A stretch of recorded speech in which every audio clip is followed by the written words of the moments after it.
En Radio Sefarad, la entrevista.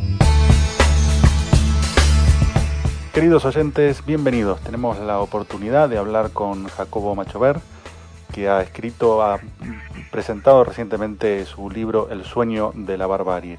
¿Qué tal, Jacobo? Bien, aquí en Madrid, con poquito tiempo desgraciadamente, pero siempre es muy agradable estar aquí. ¿Qué tema aborda este último libro?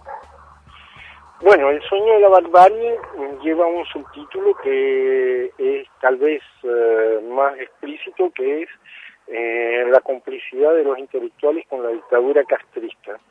Y es un recuento de cómo desde los inicios de la Revolución Cubana en 1959, los intelectuales a nivel internacional y particularmente en Francia, pero también en España, en Estados Unidos y en muchos países de América Latina, pues se dejaron llevar por el carácter romántico, entre comillas, de la Revolución Cubana, cerrando los ojos sobre todas sus exacciones y sobre todos sus crímenes, y particularmente desde los inicios de la toma del poder por Fidel Castro, Raúl Castro y el Che Guevara, sobre las ejecuciones que hubo, que fueron masivas desde los primeros días de la toma del poder y de la llegada a La Habana de Fidel Castro. Y entonces, a partir de 1959, el libro intenta explicar cómo se ha seguido hasta hoy día, que digamos los intelectuales han cambiado un poco, muchos han muerto, pero otros siguen vigentes y digamos los antiguos filósofos han sido sustituidos por actores, cantantes, cineastas, etcétera, etcétera. Uh-huh. Y bueno, esa es la trama del libro y hay una lista impresionante, pero evidentemente no es exhaustiva. ¿Y por qué cree que se ha mantenido a lo largo del tiempo esta situación, esta postura de la intelectualidad respecto de Cuba? Yo no doy respuesta. Uh-huh. Yo hago la pregunta del por qué, sin dar ninguna respuesta definitiva en todo caso, porque yo creo que los que tendrían que dar esas respuestas son los que apoyaron precisamente esa revolución desde los inicios, pero aunque después hayan sido críticos para algunos de ellos, nunca han querido volver sobre las razones de su apoyo, de su incondicionalidad. Yo me temo que sea por una razón precisa el hecho de que no hayan querido hacer su propia crítica, la crítica hacia sí mismos, que es porque apoyaron realmente lo que en el título del libro se llama la barbarie, claro. Es decir, esas ejecuciones.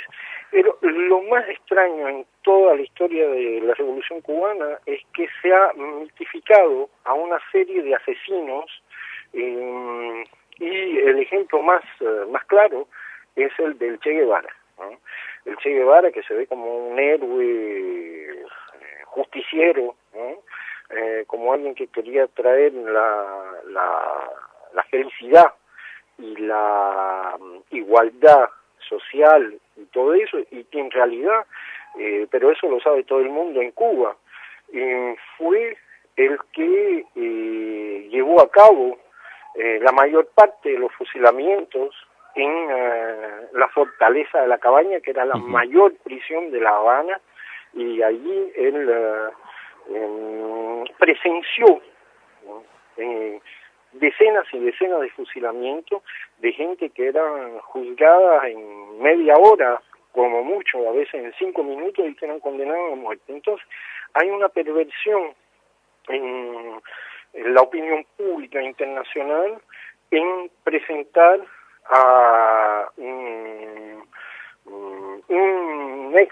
estudiante de medicina argentino como un héroe de la nación cubana que luchaba por su independencia y por su libertad, cosa que nunca fue hasta el punto que, por ejemplo, se le llamaba el carnicerito de la cabaña, del nombre de la fortaleza esa, que hoy día es un museo y que también es la sede de la Feria del Libro de La Habana. La cultura a veces crece o intenta crecer sobre un montón de cadáveres. ¿Y cómo cree usted que va a influir esta narrativa hegemónica, digamos, en la futura transición de Cuba hacia la democracia? Porque esa transición va a ser inevitable. No estoy tan seguro de ello. Yo no creo que por el momento hay un proceso de transición hacia la más mínima democracia.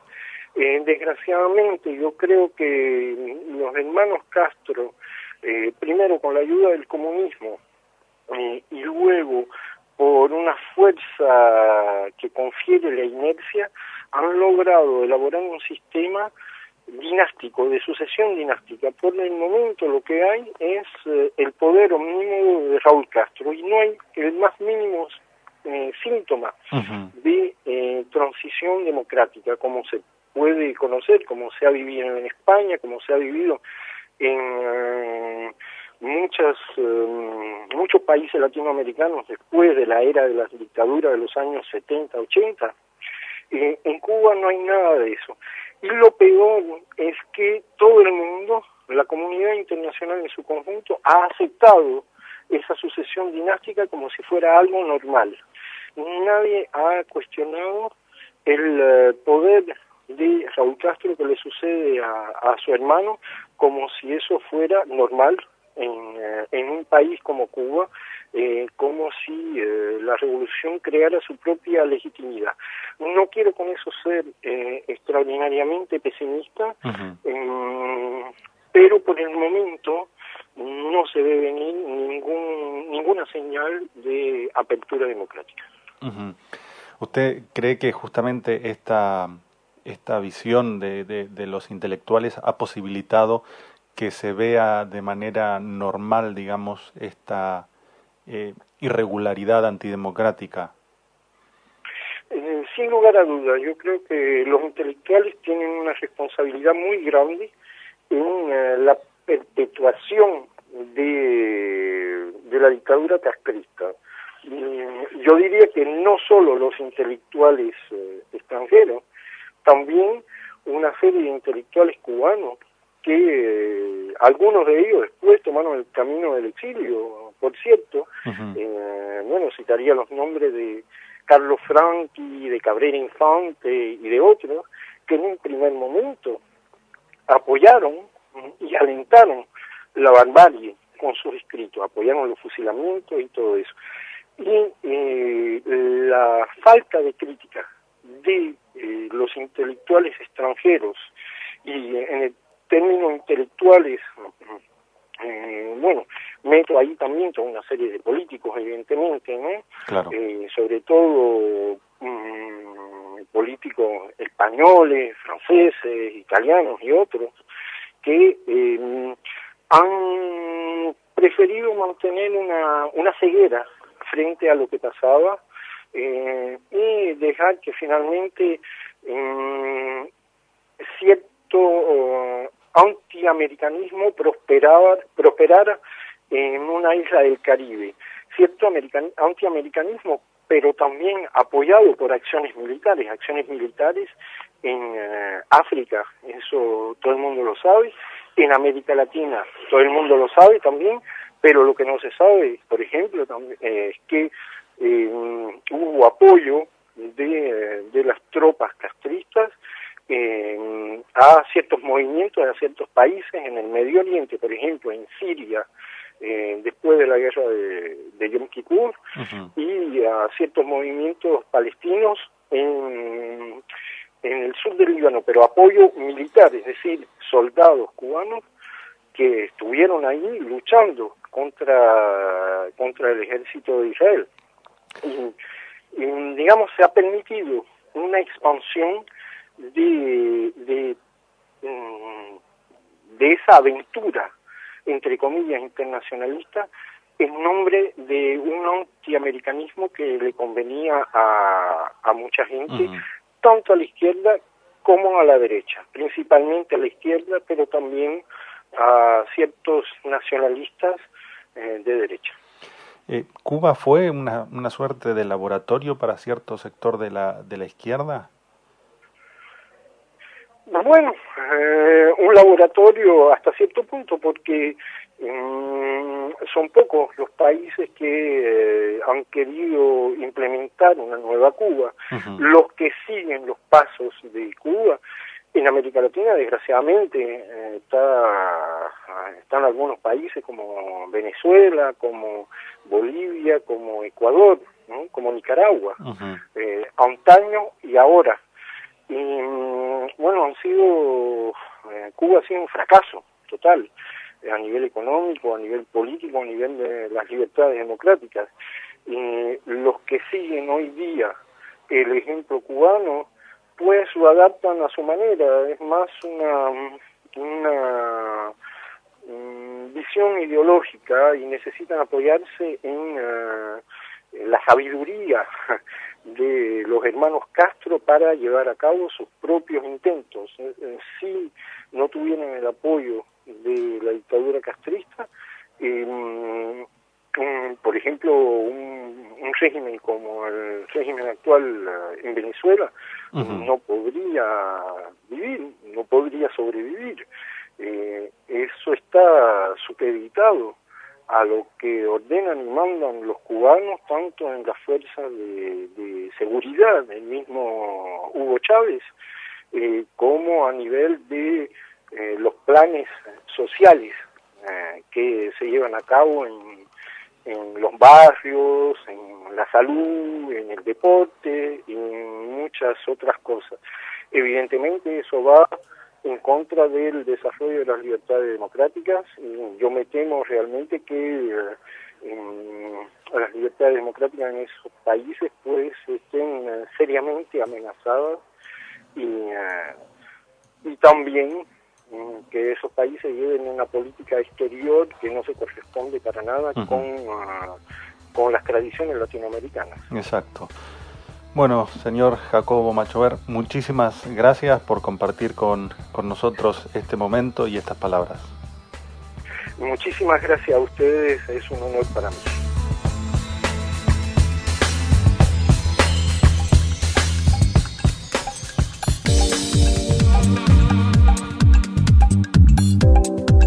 Muy buenas a todos, un día más, como cada 15 días nos conectamos con Uruguay para establecer este programa relacionado con el mensuario Identidad desde Uruguay, y nuevamente lo hacemos con Ernesto Alasraqui. Muy buenas, Ernesto, ¿cómo estás?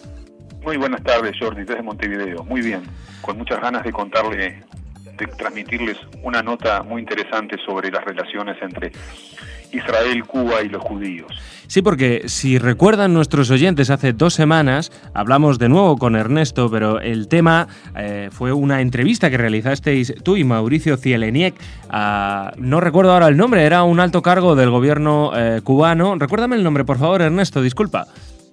Por favor, Jordi, es el economista Jorge Casals. Exactamente, Jorge Casals, economista, una figura muy importante dentro del Ejecutivo cubano, y fue una entrevista, nos desglosaste aquellos temas de los que hablasteis y aquella manera que tiene el comunismo en Cuba, un poco de abrirse a los nuevos tiempos o de buscar fórmulas para reactivar la economía, para buscar un bienestar social. Fue muy interesante, recomiendo a todos los oyentes que recuperen esa entrevista que hicimos, ese programa que hicimos con Ernesto. Y hoy queríamos de alguna manera entroncar con Cuba también, pero como tú bien has dicho, desde otra óptica, más bien desde esas relaciones que sospecho que no siempre han sido buenas entre Cuba e Israel. O sí, no sé, sorpréndeme, Ernesto. Bueno, Jordi, muchas gracias. Efectivamente, las relaciones entre Cuba e Israel no siempre han sido sencillas, ni siempre han sido las mejores, pero históricamente tampoco han sido las peores, como tal vez pueda pensarse o interpretarse si nos quedamos con los grandes titulares de los medios de comunicación que refieren a las votaciones en Naciones Unidas, por ejemplo, o al frente diplomático.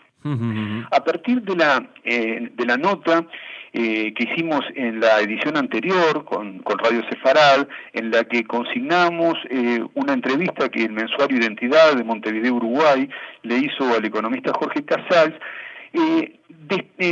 utilizábamos como pie al final de la nota con Radio Sefarad el comentario orgulloso, en un sentido sano, que Casals nos hacía en defensa, en una referencia positiva de parte de él sobre las relaciones que mantiene Cuba con su comunidad judía, y él ejemplificaba el hecho de que el Estado garantiza no solamente el ejercicio del culto, de la religión judía y de todos los cultos religiosos, sino también de todas las formas de ejercicio de la identidad, de las identidades parciales, y ejemplificaba con el caso de que incluso el Estado garantiza el acceso de los judíos a la comida kasher o kosher, ¿verdad? Ajá. Sí.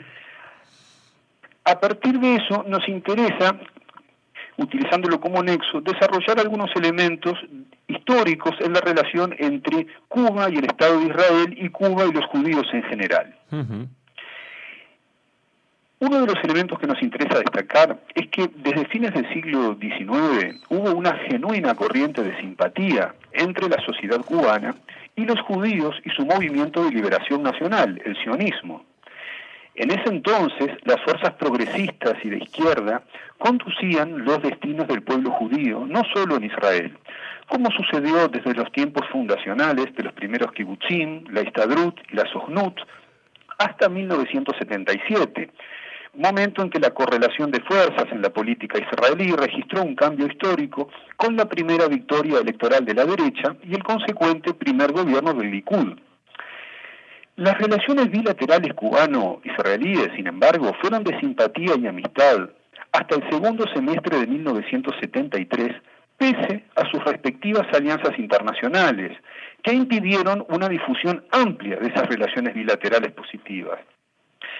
Pero la opción cubana de aliarse con los gobiernos, regímenes y líderes árabes más radicales en su anti-israelismo y antisionismo, y de buscar convertir a Cuba en nexo entre el bloque soviético y el movimiento de no alineados, llevó a La Habana a quebrar su vínculo diplomático y los lazos políticos con Israel por exigencia de Libia, Argelia y otros países árabes de militancia anti-israelí. Tras esa desafortunada decisión, pasaron varios años antes de que Israel comenzara a votar con Estados Unidos en la ONU en defensa del embargo comercial estadounidense contra la isla, una política que no refleja animosidad israelí hacia Cuba, sino que expresa las consecuencias políticas de mediano plazo de las posiciones cubanas posteriores a 1973.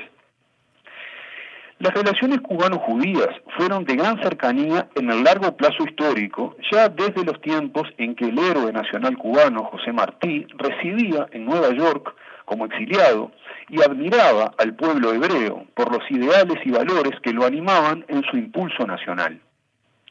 Paradigma de esa reciprocidad fue el altísimo involucramiento de sectores y líderes judeo-norteamericanos en el movimiento independentista cubano, liderado por Martí, y contra el intervencionismo estadounidense. Más adelante en el tiempo, la sociedad cubana en general y sus sectores de izquierda en particular, como ocurrió en casi toda Latinoamérica y buena parte del mundo, fueron entusiastas en su apoyo al sionismo y a la creación del Estado de Israel. Si bien suele recordarse que Cuba fue el único país latinoamericano que votó en la ONU contra la creación de Israel, se sabe también, aunque es menos conocido, que ello contrarió la opinión de gran parte del gobierno y de casi todos los partidos políticos cubanos, y que fue resultado del dinero que Arabia Saudita y de las presiones que los sectores más antisemitas del Departamento de Estado de Estados Unidos hicieron jugar sobre la voluntad de un puñado de altos funcionarios cubanos, entre ellos el presidente Grau. consecuente con la historia de respaldo de la izquierda al sionismo, un capítulo que parece haber sido arrancado de las páginas de la historia oficial en casi todo el mundo, el gobierno revolucionario cubano, emergido de la insurrección triunfante el 1 de enero de 1959, estableció desde su inicio fluidas relaciones con Israel en los planos diplomático, político, cultural e incluso militar. Pasados los tiempos de la euforia tercermundista y tras la implosión del campo soviético, ya a mediados de los años 90, el líder y conductor histórico de la Revolución cubana, Fidel Castro, reconoció con orgullo su ascendencia judía, al punto de haberse trasladado, en oportunidad de un viaje a España, a la Galicia natal de sus antepasados y visitado allí especialmente a esa parte de su parentela. Y aún pese a los avatares de la geopolítica, personalidades de la cultura y militantes de ambos países mantuvieron en pie durante muchos años la Asociación de Amistad Israel-Cuba, una entidad de vocación integradora y pacifista. La cooperación económica y técnica en temas agrícolas y turísticos ha sido un ejemplo relevante de una sintonía bilateral que no desapareció con la ruptura de las relaciones oficiales y que se prolonga hasta nuestros días con significativas inversiones israelíes en la isla. Otro ejemplo es el pequeño pero continuo flujo migratorio de cubanos de origen judío hacia Israel, producto de una colaboración interestatal en la que ha jugado un rol decisivo el propio Fidel. Esta corriente migratoria ha sido cuidadosamente mantenida en reserva por las autoridades cubanas e israelíes debido a los factores geopolíticos que aún condicionan sus respectivas políticas exteriores. Un caso útil para ilustrar aquella afinidad entre la Cuba revolucionaria y el Israel de la hegemonía laborista, así como la cooperación económico-técnica, es el de la visita realizada en la década del 90 a Israel por un ministro cubano del sector primario de la economía. Consignamos en este sentido una nota publicada por el diario El País de España el 12 de octubre de 1999, informando en aquel entonces que unos 400 cubanos judíos habían arribado a Israel el año anterior, en el 98, a través de una compleja operación en la que colaboraron el expresidente del gobierno español, Felipe González, y la nieta judía del revolucionario mexicano Emiliano Zapata, Margarita Zapata, ambos amigos personales de Fidel.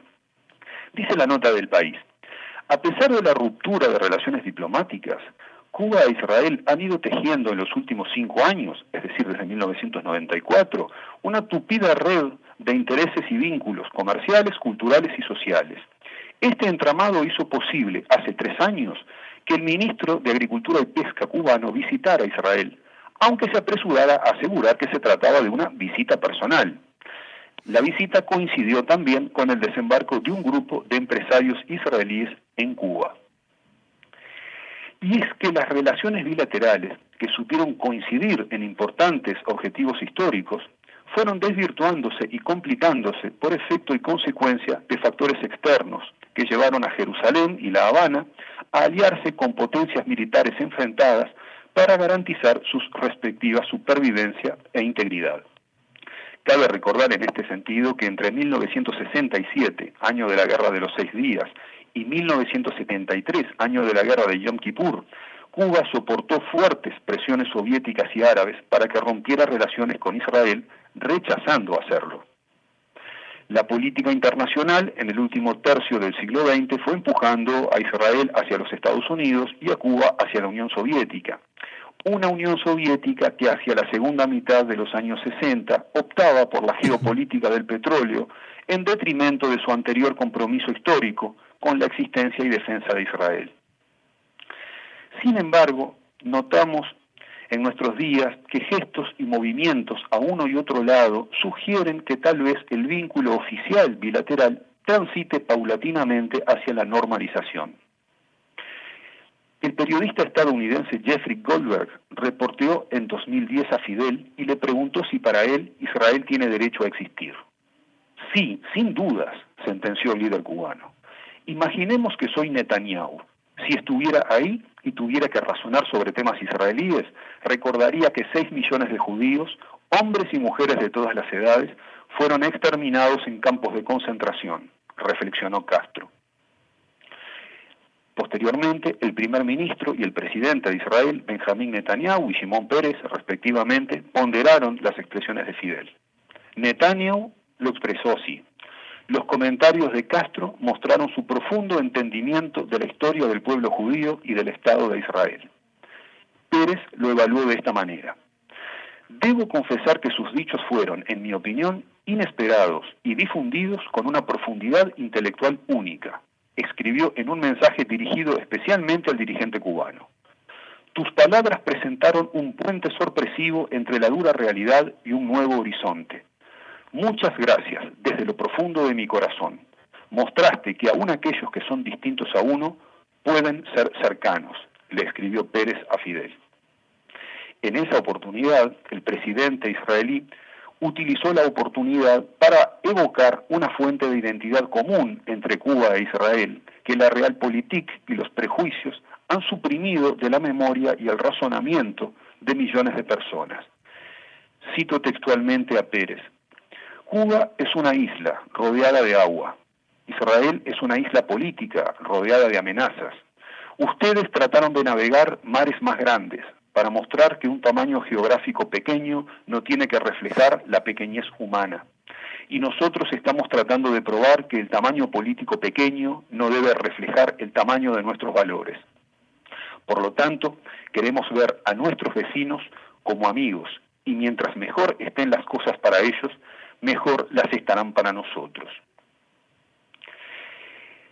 Como complemento a estos elementos, vamos a citar algunos extractos de una entrevista realizada en 2008 por el periodista Fabián Glagovsky al político israelí de origen cubano Haim Hayet, ex dirigente de Mapam, dirigente de Meretz y ejecutivo de la Sojnut.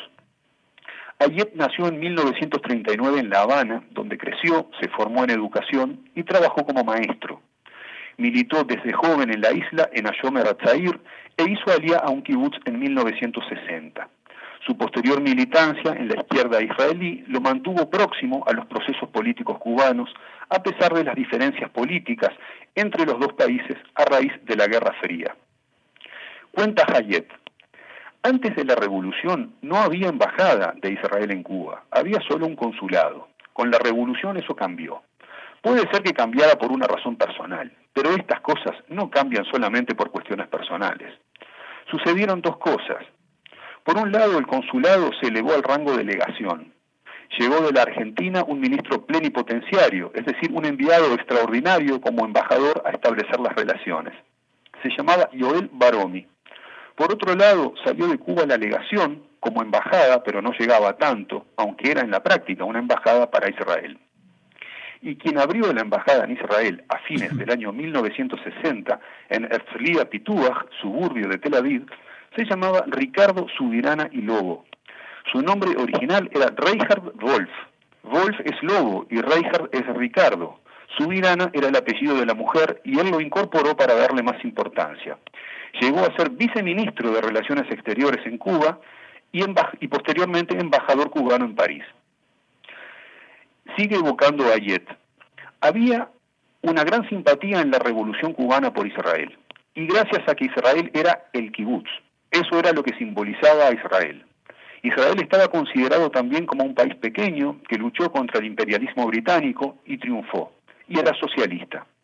El kibutz, la Histadrut, todo lo que fue y lo que no es hoy en día. E inclusive hubo una gran simpatía por Israel que se evidenció en las relaciones diplomáticas. En efecto, la relación diplomática con Israel duró en Cuba hasta el año 1973, rememora Hayet. Todos los demás países comunistas, a excepción de Cuba y Rumania, rompieron las relaciones con Israel en 1967, y Cuba lo hizo recién en el 73, y no por la guerra de Kipur, que es lo que la gente cree, sino por cuestiones de realpolitik. Fidel quería ser el líder del movimiento de países no alineados, el Tercer Mundo, y entonces había un congreso de ese movimiento en Argelia, y Fidel quería ser el presidente del congreso. Entonces los argelinos y el resto de los países árabes, que eran parte del movimiento, le dijeron que teniendo relaciones con Israel no iba a ser posible.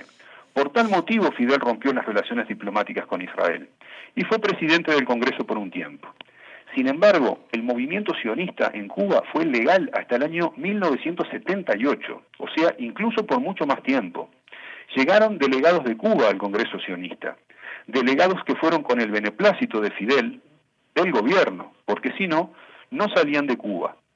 Esto fue hasta el año 1978. Y continúa este ex dirigente de MAPAM y dirigente de Meretz de origen cubano. Había una relación excelente.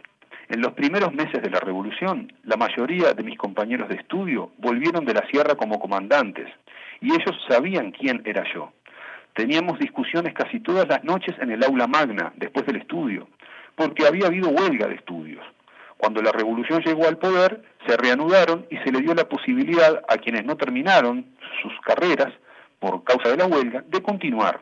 Y yo hablé sobre el kibutz y sobre el socialismo israelí, y hubo publicaciones en el diario del Ejército Rebelde, el diario oficial, varios suplementos sobre el kibutz. Como ejemplo para la reforma agraria de Cuba, que fue una de las primeras cosas que se hicieron allí. Y el kibutz era uno de los ejemplos que se discutieron.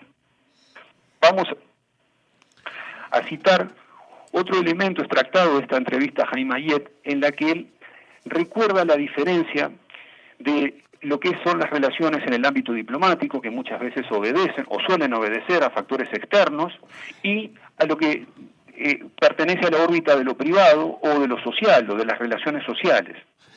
Cito textualmente a Hayet: hay que entender que en privado se dice una cosa y en público otra. En política exterior, Cuba está de un lado y nosotros, por Israel, estamos del otro.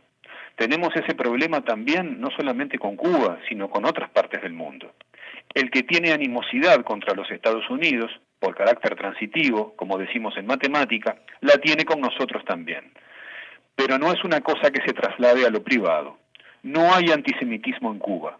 Es solo una cuestión de política exterior de un país con otro. Uh-huh.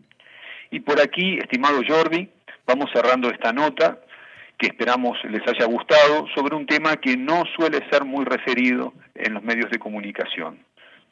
Muy bien, Ernesto. Esto me recuerda, en cierta manera, y de alguna manera metafórica, salvando las distancias, pero es como una relación entre una pareja, entre un chico y una chica, y no se lo pueden decir a sus papás, porque los papás se odian entre sí, ¿no? ¿Me entiendes cómo te digo? Tal vez por su condición de naciones pequeñas y de alguna manera dependientes de otras más grandes, bien por relaciones comerciales, bueno, por los motivos que fueran o por estrategia militar, ¿no? Pero aún así, sin poder decírselo a sus papás, mantienen una relación de amor, ¿no? Es la sensación que me da, ¿verdad?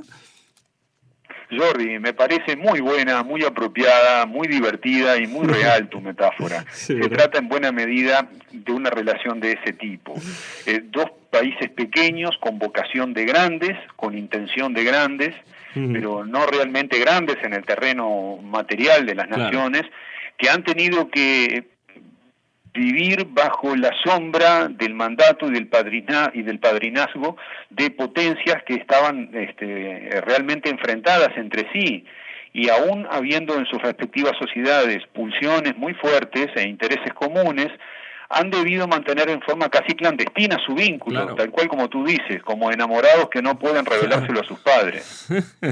Es curioso, ¿verdad? Bueno, y también en la actualidad, por esos vínculos entre Cuba y Venezuela, y bueno, sabemos que en Venezuela hay también un acercamiento a Irán, y ahora mismo Irán y Israel pues no tienen desde luego una muy buena relación, entonces todo siempre parece vinculado a terceros, ¿no? A terceros actores que impiden que esa relación, digamos, se muestre a la luz, aunque por lo que tú nos has contado, con muchos datos y muchas declaraciones de personajes importantes, la relación existe y existirá y es sólida y es profunda. Lo que pasa que, digamos, de cara a la galería, no puede mostrarse, ¿no?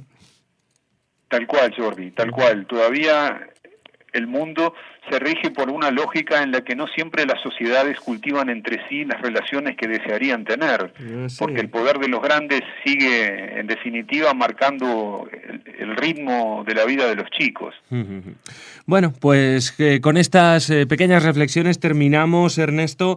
Nos queda, por supuesto, darte las gracias por compartir con nosotros estos datos, esta nota, y te esperamos próximamente en este espacio en el Mensuario Identidad. Hasta la próxima, Ernesto. El agradecido soy yo, espero que les haya gustado. Hasta la próxima, un abrazo. Play loud music.